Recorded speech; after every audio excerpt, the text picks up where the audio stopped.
Diabetic and weight loss சீரீஸில் இன்றைக்கி நம்ம பார்க்க போகிறது டின்னர், பிரேக்ஃபாஸ்ட், லஞ்ச் இந்த 3 வேளைக்குமே இந்த ரெசிபி யூஸ் பண்ணிக்கலாங்க. அவ்வளோ ஒரு ஈஸியான, நல்ல டேஸ்டியான, பேலன்ஸ் டயட்டான ரெசிபிங்க.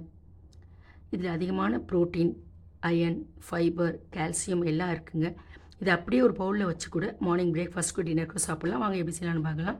250 கிராம் பிளாக் சன்னா எடுத்திருக்கேன். அதை 8 மணி நேரம் ஊற வச்சு குக்கரில் போட்டு 5 விசில் கொடுத்து எடுத்து வச்சிடலாம். அடுத்து ஒரு பாத்திரத்தில் தண்ணி சேர்த்து, தண்ணி கொதிச்சதும் ஒரு கட்டு பாலக்கீரையை சேர்த்து 1 நிமிஷத்துக்கு மேலே வைக்கக்கூடாதுங்க.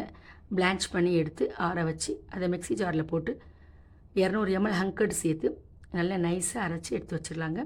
அடுத்து ஒரு கடாய் அடுப்பில் வச்சு கொஞ்சமாக எண்ணெய் சேர்த்து 1 டீஸ்பூன் ஜீரகம், 2 வெங்காயத்தை பொடியாக நறுக்கி சேர்த்து 2 பச்சை மிளகாயும் நறுக்கி சேர்த்து 1/2 டீஸ்பூன் இஞ்சி பூண்டு விழுதும் சேர்த்து வதங்கி வரும் பொழுது 1/2 டீஸ்பூன் மஞ்சத்தூள், கொஞ்சமாக உப்பு, 1 teaspoon red chilli powder, 1 table spoon தனியாத்தூள், கஸ்தூரி மேத்தி அதுவும் சேர்த்து கொஞ்சம் நல்லா வதங்கி வரும்போது கொஞ்சமாக சுடுதண்ணி சேர்த்து தான் அந்த மசாலா வாடை போயிடும்.